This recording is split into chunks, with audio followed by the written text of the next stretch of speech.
Great things about sports is you really never know when you're going to see something memorable.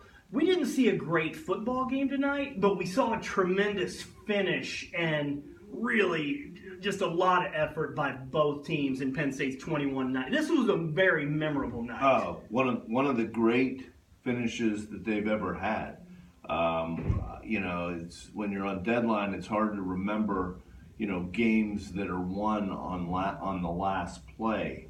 So I'd have to go back. I know way back in the 60s, I think they had won or lost I think they had lost 2 or 3 games on the last play.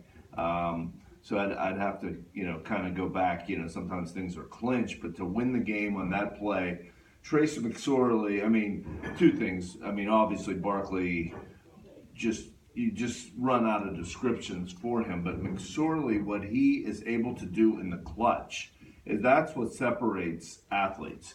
And this kid, I did not have a great game, but what a final drive. I had him 7 of 11 in the last drive for 68 yards, and he ran the other 12. So, just an amazing finish. All right, and Saquon Barkley is sensational. School record 358 yards.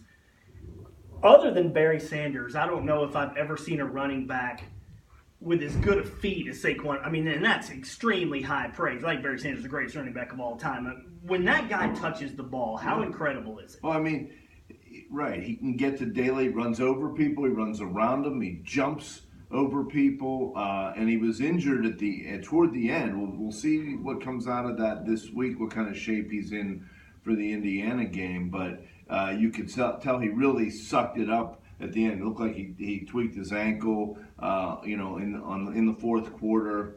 I just can't say enough because I have a lot of respect for Iowa and coming out here, especially at night. They beat Michigan, last year in the same type of game. This is the kind of tough game you get at Iowa. Right. Just a great win. So let's follow up on that, okay?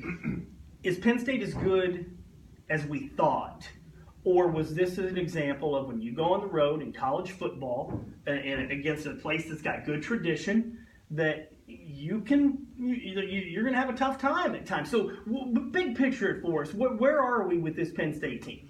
Yeah, well, I think it was a really strong wake-up call. They were a 2-touchdown favorite, and they just didn't really play like it. They kind of kept Iowa in the game, a lot of the game. They didn't punch it down at the goal line a couple times. They had a field goal block. They had a field goal miss. They committed 8 penalties. They were playing well enough to lose for a long stretch, but when they had to show the heart of a champion, they did that. So I think there's, you can learn a lot more in victory, this kind of victory, than you could had they lost this game. Well, here's what I worry about with this Penn State team. Last year with Godwin, they threw the ball 40, 50 yards down the field all the time. They could score very quickly. Maybe this team can do that. We'll see. But when they're not doing it and you're asking them to sustain things, that is a different dynamic that defenses don't necessarily have to be worried about as much. So as this season goes on, if they're not going to be getting these 40 and 50-yard touchdown passes from McSorley to whoever, how different is this Penn State offense? Right now Barkley's their leading receiver.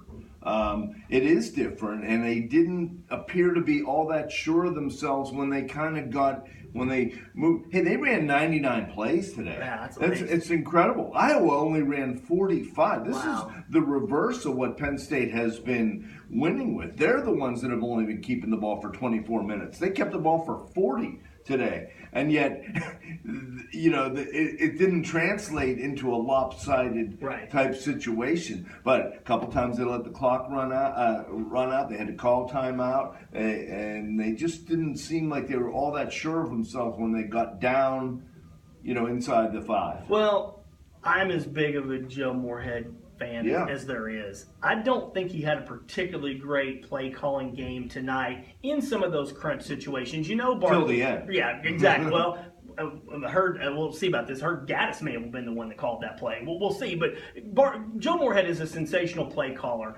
But in some of these really tight situations around the goal line, inside the 5, is he getting too cute? Just give the ball to 26 and see what he can do. Well, you think that, but then there's also a school of thought that when you get all bunched up and play electric football, that everybody knows it's coming to Barkley because he has been thrown for his share of losses. Didn't see Tommy Stevens tonight. No, we didn't see him. Barkley around Right. the edge, inside the 10. A couple times we did. Again, right. Again, I hate to sit here and be critical of Joe Moore in any way because he is the biggest reason I think Penn State can do a lot of these things. But if you take that long passing threat away, right.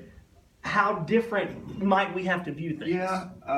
Well, they had Blacknall open deep early. Obviously a great game for Jawan. His career moment so far. Yeah. A kid that they really were high on coming out of the spring. Won one of the spring awards. So to roll back to your original question, when you go on the road in the Big Ten, and we've seen this now. This is 25 years in the Big Ten. You're going to get and especially now, Penn State's going to get everybody's best shot, and I think they found that out tonight. And they're able to fly back still unscathed. So let's close with this. This was a wake-up call, and they escaped. Michigan didn't here. The reason Penn State was in the Big Ten championship game last year was because Michigan lost here. That wouldn't have happened if Michigan would have won here. They got their wake-up call. What do they do with it? Well, we'll see. I mean, the Indiana game would have, I know it's the 5th Super Bowl of the season, but it would have flat written all over it. You probably are not going to be able to match this emotional peak. But so maybe they'll be better, a little bit more physically and precise. They lost a couple guys to injuries. The offensive line, it seems like it's a work in progress now. The kicking game sprung a leak tonight. So they have plenty of things that they can work on. But isn't it amazing how when you win, a lot of that stuff, it's not forgotten by the coaches and the players, right. But from the fan base, all you out there, you're going to remember a tremendous finish, not all the mistakes Penn State made, right? Great game. Glad to be able to see it. All right, it was fantastic. Hope everybody enjoyed it.